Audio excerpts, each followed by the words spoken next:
Episódio Flash: Monstro do Seixal.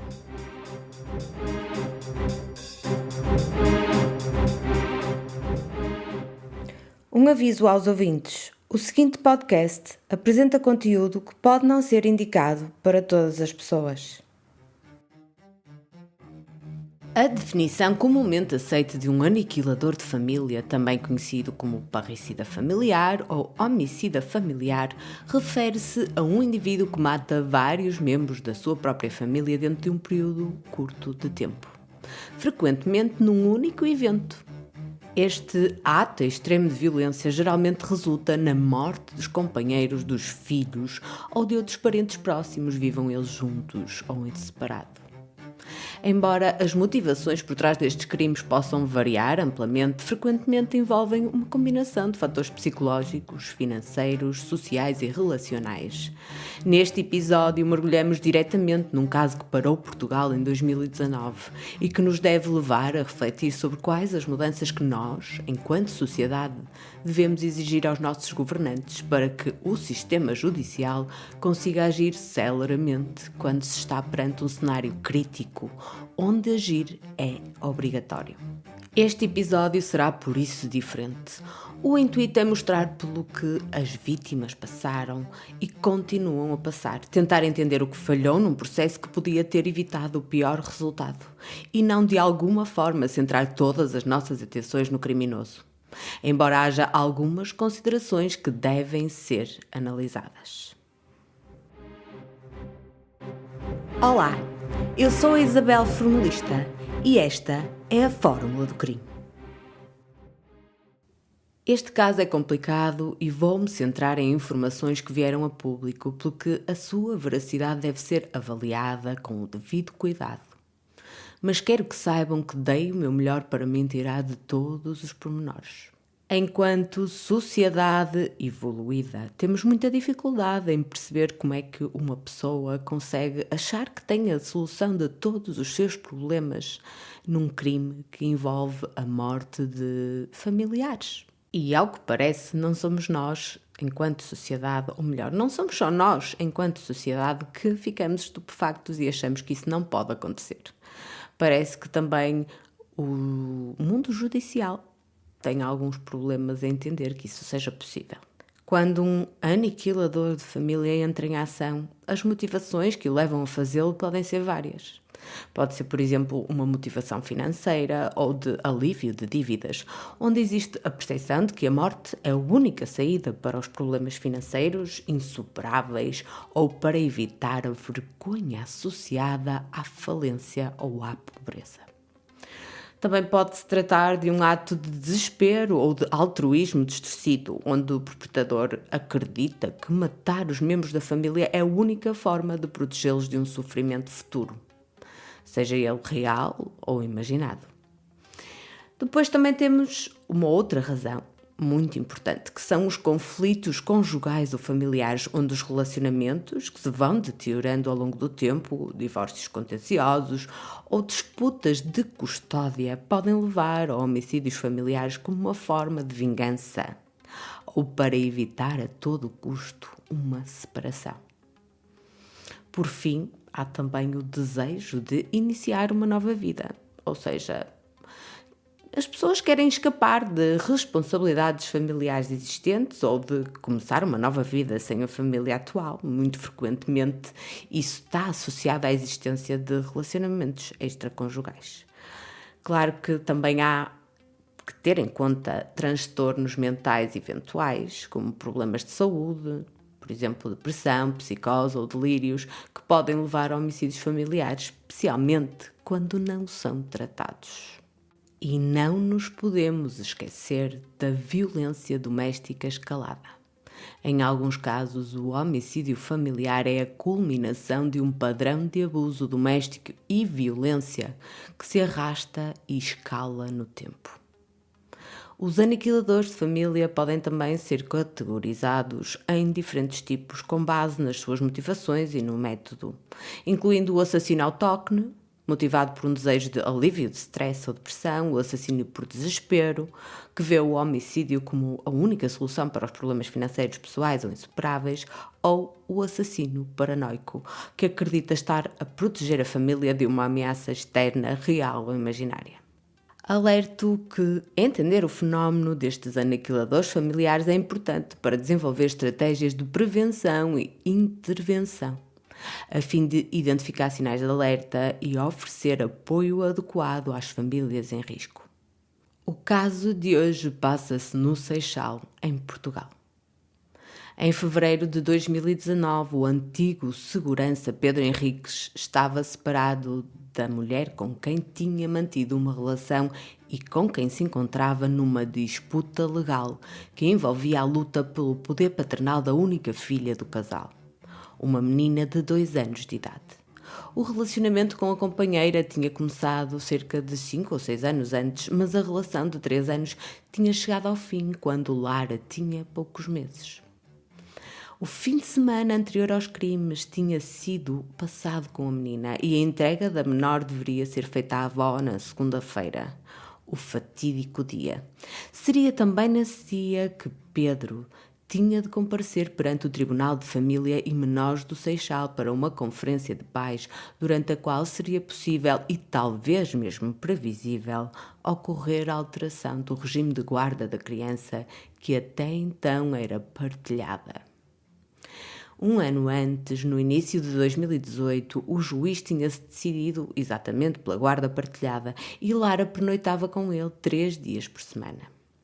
Esta decisão foi feita mesmo sabendo que a criança ainda amamentava, que o pai estava sem emprego e que a mãe alegava agressividade por parte do ex-companheiro e ameaças.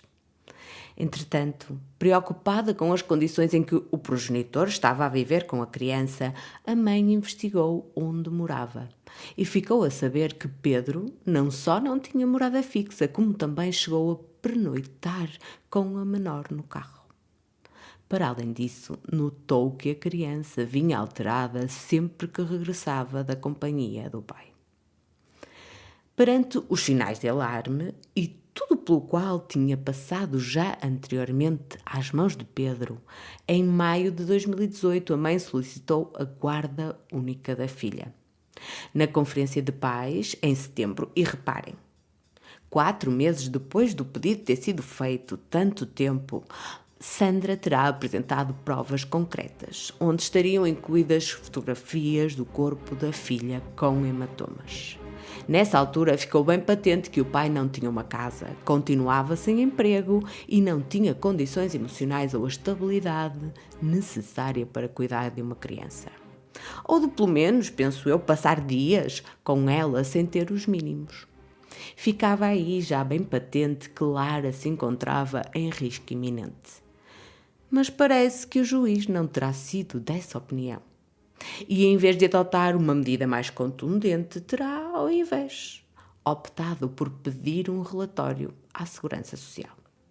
É necessário que se diga que desconhecemos, evidentemente, todos os pormenores e não sabemos exatamente o que se passou durante todos estes vários processos judiciais, audiências ou conferências que foram acontecendo ao longo do tempo. Isso só poderá saber quem lá esteve e os presenciou. Sem bem disso e tenta ao máximo minimizar possíveis equívocos. Entre outras coisas várias, não sabemos, por exemplo, se terá havido algum tipo de pressões sobre a mãe ou sobre a família materna, sejam elas intencionais ou não intencionais. Não sabemos se a criança teria, no seguimento das conferências de pais, corrido o risco de ser institucionalizada ou qual a natureza das provas que foram efetivamente apresentadas nessas conferências. Mas pelo que sabemos, seria, pelo menos na minha opinião, óbvio depreender que algo não estava bem. E que a criança, cujo superior interesse é sempre a maior preocupação e não os direitos paternais, corria risco e poderia estar em perigo.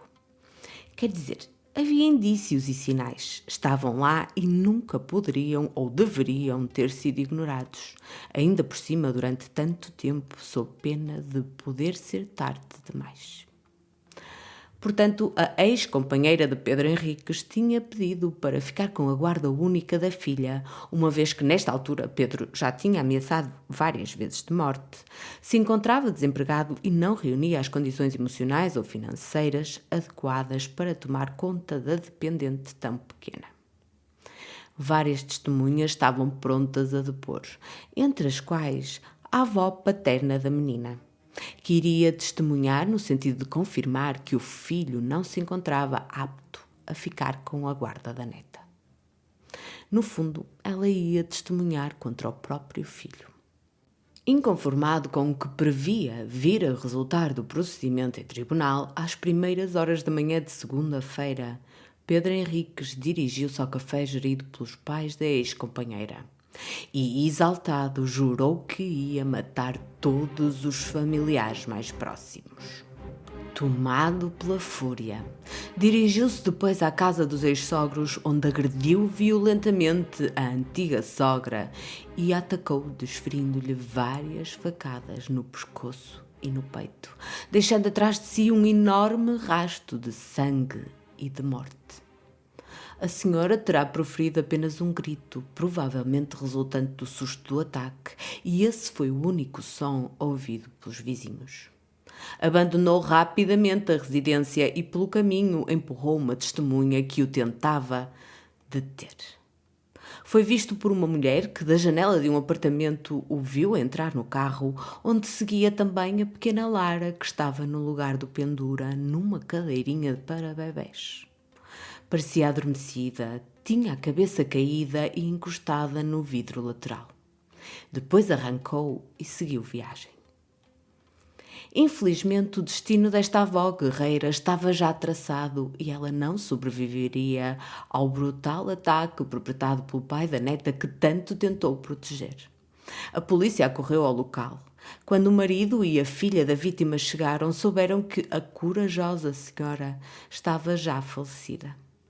O desespero compreensivelmente tomou conta dos dois e revoltaram-se contra um sistema que, apesar de ter tudo nas suas mãos para proteger e agir, nada tinha feito para impedir esta tragédia. A avó guerreira Helena estava morta e agora a pequena Lara, o pequeno ser que há tanto tempo tentavam proteger e acarinhar, estava nas mãos de um pai deslocado que tinha sido capaz de cometer o ato mais cruel e censurável possível: o homicídio à traição. Todos temiam o que iria acontecer a partir desse momento, o que poderia fazer este homem completamente fora de si, revoltado e furioso. A pequena Lara tinha de ser encontrada o mais rapidamente possível, sob pena de ser tarde demais. Como em todos os casos que aqui vou abordando, tento sempre colocar-me no lugar do outro e, claro, principal e especialmente no lugar das vítimas. Neste caso, simplesmente não consigo. Imaginem o que será fazer parte de um núcleo familiar unido e coeso, em que a felicidade de uns é a sua própria felicidade, em que todos os elementos se mobilizam no sentido de proteger esta criança, um ser inocente e absolutamente indefeso, de alguém que era suposto amá-la acima de tudo. Que fazem das tripas coração para fazer ouvir a sua voz, para demonstrarem que não só a menina como todos correm perigo, porque este progenitor não é uma pessoa equilibrada, mas é um perigo. Pois sim, esta família há muito tentava mover mundos e fundos para demonstrar que Pedro Henriques não era uma pessoa idónea ou confiável, nem sequer previsível. Mas já lá iremos. Imaginem que neste contexto, e exatamente no dia da decisão que poderia finalmente mudar as suas vidas para melhor, vem a vossa companheira de uma vida, a vossa mãe e a vossa melhor amiga maquiavelicamente assassinada. Pensem ainda que, para além disso, o homicida tem um pequeno ser precioso e frágil consigo, e que nos últimos tempos tem usado precisamente esse pequeno tesouro como trunfo e arma de arremesso para atingir os seus alvos e objetivos, torturando e perseguindo ao máximo a família. Não consigo. Eu simplesmente não consigo colocar-me na posição deste super-avô e desta mãe sofrida. É algo que o meu cérebro não consegue processar. Algo demasiadamente cruel para ser verdade. Os dois membros da família enlutada teriam ainda de lidar com mais este tormento e esta incerteza. Seria Pedro Henriques capaz de fazer mal à pequenina Lara? O paradeiro do assassino ficou no segredo dos deuses durante 24 horas. A polícia judiciária foi acionada e iniciou as buscas pelo carro do suspeito. Foram realizados diversos esforços no sentido de localizar o indivíduo, mas as operações stop ou as tentativas de triangulação do telemóvel não tiveram sucesso algum. Às 8h25 do dia seguinte, terça-feira, é o próprio Pedro Henriques que faz avançar o caso quando telefona para o Instituto Nacional de Emergência Médica, o INEM, e avisa onde podem encontrar a criança. A pequena Lara acabou por ser encontrada no local indicado, muito perto da residência dos avós, no estacionamento de um McDonald's em Corroios. Infelizmente, encontrava-se já sem sinais de vida. A causa de morte terá sido asfixia.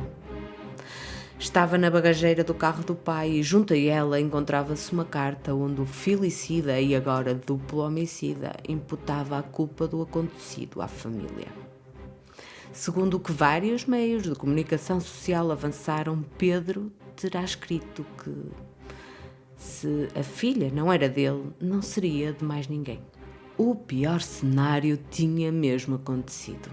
Em 2 dias, a família carinhosa e unida tinha ficado irremediavelmente privada de 2 membros absolutamente fulcrais. Tinham feito tudo o que estava ao seu alcance para que nada disto acontecesse. Tinham, no entanto, bem consciência do que poderia acontecer.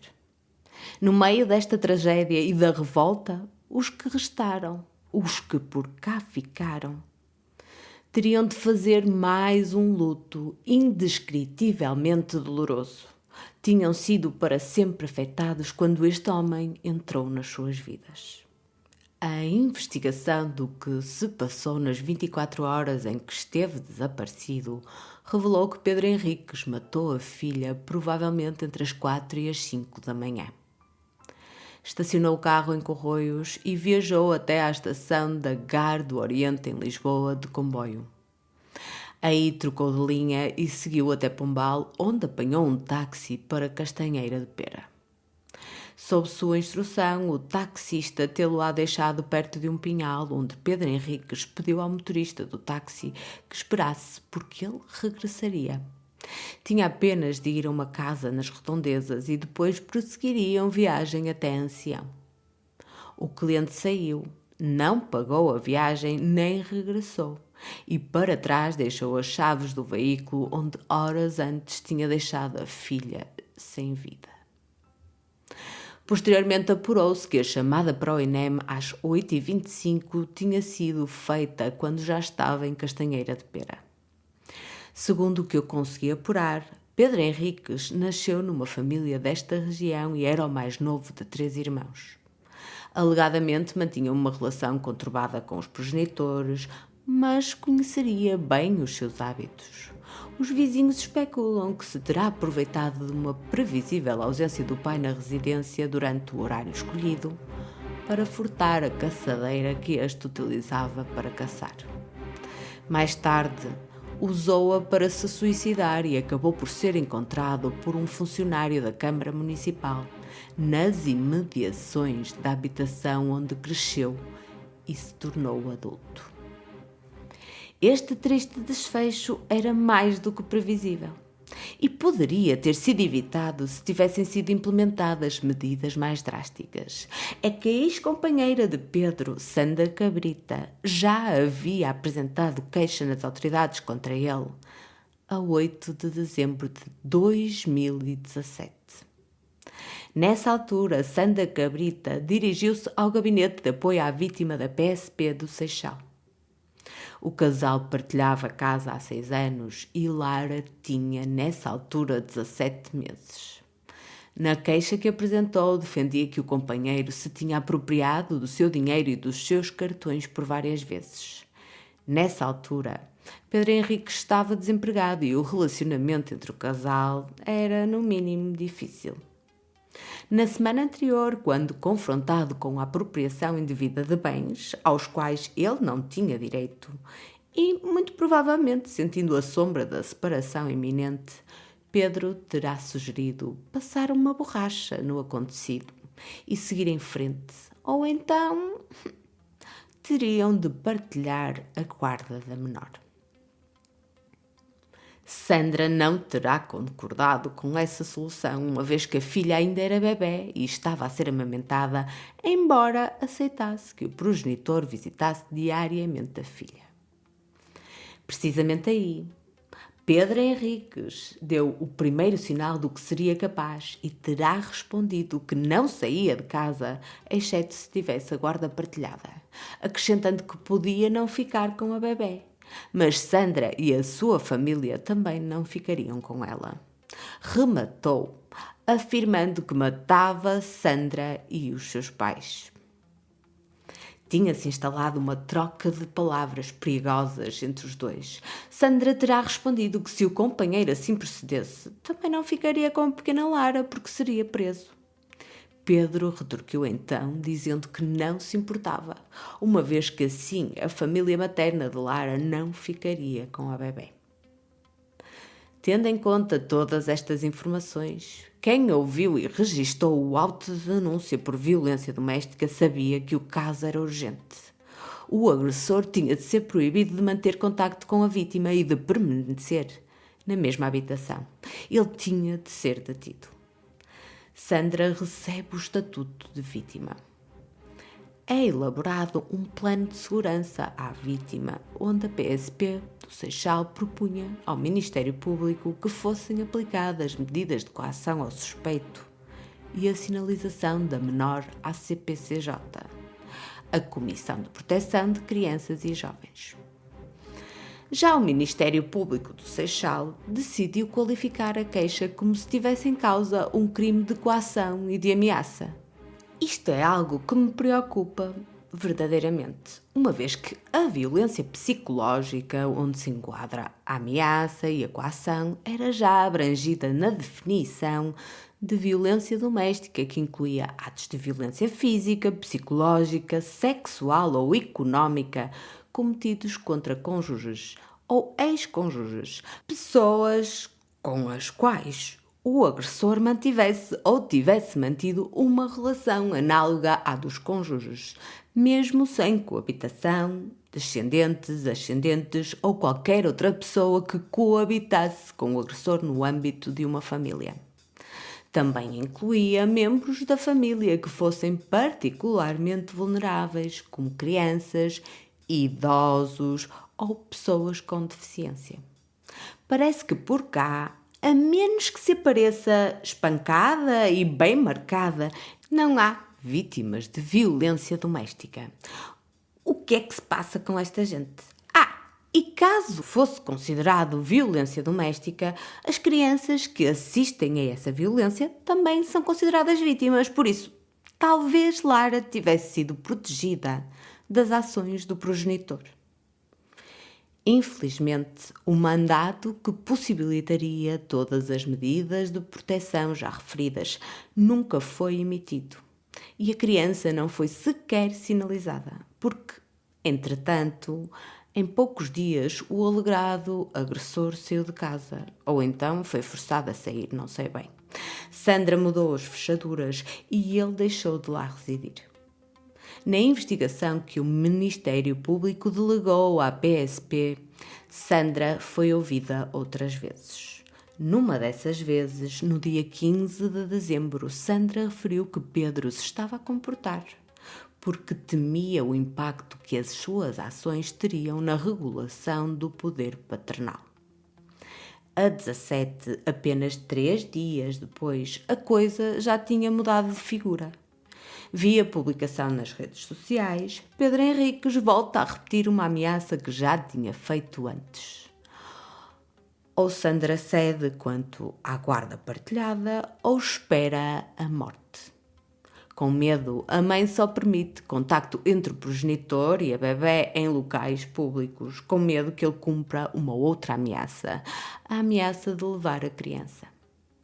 Finalmente, a 9 de janeiro, já de 2018, Sandra é novamente ouvida pela PSP. Tinha ficado estipulado que Pedro via Lara em dias alternados e em locais públicos, enquanto não fosse proferida uma decisão judicial quanto à custódia. A véspera de Natal foi um desses dias. Aproveitando uma distração da mãe, eu nem sei se isto é bem uma distração, aproveitando o facto de que a mãe estava a fazer um pagamento, evaporou-se com a menina durante 20 minutos. Que pânico! Enfim, quando regressou, mostrou bem o que pretendia com isso. Disse a Sandra cara a cara: pensavas que a tinha raptado? E acrescentou que não se preocupasse, porque ele não o iria fazer. Queria a guarda partilhada. Mais uma vez, ele faz questão de manifestar esta quase que obsessão. Surpreendentemente, o processo acaba por ser arquivado, supostamente por falta de indícios. Por isso, de nada adiantou a queixa de violência doméstica da mãe, que achava que a justiça ia fazer o seu papel, ia investigar o caso a fundo, protegendo, acima de tudo, os interesses da filha. Mas não foi isso que aconteceu. O caso foi arquivado e por isso não sei se sequer foi tido em conta a quando da regulação parental de Lara. Posto isto, provavelmente poder-se-ia ter evitado a tragédia se o agressor tivesse sido devidamente investigado e acompanhado. A princesa Lara e a avó guerreira foram vítimas de um aniquilador de família que as matou porque na sua cabeça a vida tinha deixado de fazer sentido e arrastou-as com ele para o precipício para se vingar e destruiu permanentemente a vida da ex-companheira. Quase de certeza que o plano seria assassinar também Sandra, que só não se encontrava na residência dos pais onde vivia desde que se tinha separado àquela hora, porque tinha ido buscar a mãe do homicida para que esta testemunhasse em tribunal contra o filho, caso isso fosse possível. O plano seria, eventualmente, deixar apenas Rui Cabrita, o avô vivo, para que este, passado umas horas, regressasse a casa e encontrasse a família morta. Não contente com isso, fez questão de percorrer mais de 200 quilómetros para se suicidar, praticamente à porta dos pais, na terra onde cresceu e muito provavelmente com a arma da família. Também a sua própria família recebeu uma mensagem clara com este derradeiro ato. Nem sequer eles escaparam ao seu último capricho de vingança. Também eles foram vítimas do seu egocentrismo e egoísmo. Não continuaria a viver, mas as vidas que cá ficavam seriam atormentadas por ele para sempre.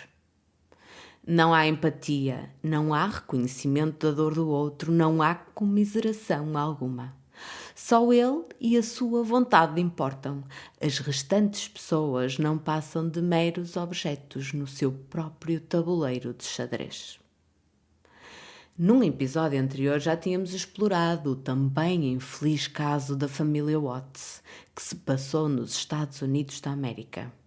Nesse caso, o patriarca da família assassinou os filhos e a esposa por querer começar uma vida com a amante.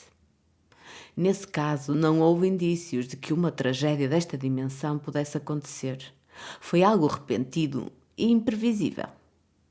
Mas neste caso, não foi isso que aconteceu. Os indícios estavam lá, mas era preciso que fosse tomada uma ação forte e corajosa, até que tudo fosse investigado tintim por tintim e colocado em pratos limpos. E então aí se conseguiria tomar uma decisão informada e apoiada. É o que digo sempre, mais vale pecar por excesso de zelo do que por falta dele. E este é um caso flagrante. Em Portugal parece que ainda ninguém se apercebeu que um progenitor pode sim pôr fim à vida de um filho, que um companheiro pode matar o outro, que podem haver aniquiladores de família. É triste, não devia ser assim, mas é. E infelizmente este não é nem de perto nem de longe caso único. Nos últimos anos, somam-se-lhe cada vez mais exemplos disso. Ainda ninguém acordou para a realidade e para a absoluta urgência de agir. Os processos arrastam-se numa qualquer gaveta empoeirada. O público fica com a percepção de que não há iniciativa ou vontade de agir. Quase que parece que há medo. Duvido que alguém se consiga sentir seguro num país onde uma mãe faz tudo o que pode e o que está ao seu alcance, segue a lei, segue todos os conselhos que lhe dão e mesmo assim não consegue salvar a vida da filha. Dá vontade de fugir. A família de Lara não esconde a sua revolta perante um sistema de justiça que lhe falhou. Esta era uma tragédia mais do que anunciada e que já temiam há muito tempo. A mãe destroçada e completamente devastada, segundo o que me dá a entender, tem usado a sua voz para advogar alterações que impeçam que tragédias deste tipo voltem a acontecer a outras crianças e a outras famílias. Tem também feito esforços para que mais mulheres se apercebam de sinais alarmantes em relações tóxicas, alertando, por exemplo, para os ciúmes abusivos e excessivos e a obsessão de um companheiro sobre o outro, demonstrando que a violência não tem de ser física, não tem de deixar marcas no corpo. Este é apenas um pequeno grande sinal de que a convivência pode escalar para outros patamares e ter implicações permanentes e trágicas. Por outro lado, já no que se refere ao sistema de justiça, ele falhou. Considero que o juiz falhou, o Ministério Público falhou. Falhou a todos nós, falhou à Helena, à Lara, ao seu avô Rui e à sua mãe Sandra. Mas nós também falhamos enquanto sociedade, porque cabe-nos a nós exigir mudanças e pedir responsabilização. A pergunta que se impõe é: a quem poderá falhar o sistema judicial amanhã? Falhar-nos-á a nós, à nossa família, aos nossos entes queridos? Quantas crianças mais serão vítimas de um sistema que não protege verdadeiramente o seu superior interesse? Quantas mais vítimas de violência doméstica cairão à mão de pessoas que um dia tanto amaram? Mas também é importante perguntar em que medida serão responsabilizados os intervenientes em todo este processo que falharam ao não cumprir o seu papel. Será que alguma vez enfrentarão consequências reais? O que é que falhou e o que é que poderá ser feito para que isso não volte a acontecer? É assustadora a desvalorização que se dá a situações deste género e é sobre isso que gostava que tu aí desse lado refletisses. Hoje, o meu pensamento está com a família Cabrita. Espero, sinceramente, ter feito justiça à sua história e peço que me desculpem qualquer equívoco, mas a história desta pequenina merece ser contada e não pode ser esquecida. Desejo também que consigam de alguma forma estar certos de que fizeram absolutamente tudo o que estava ao seu alcance para que a avó guerreira e a princesa Lara continuassem junto a eles. Dirijo-lhes toda a minha empatia e humildemente dedico-lhes este episódio.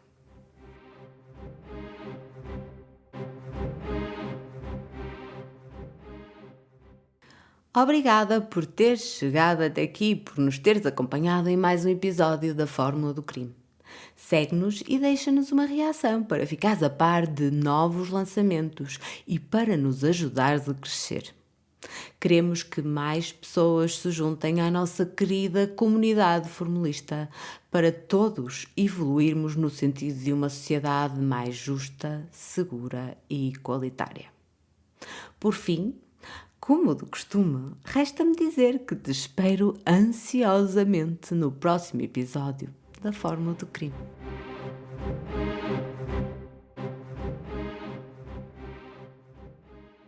Esta foi uma produção de Fórmula do Crime, a equipa que te traz os crimes reais em português.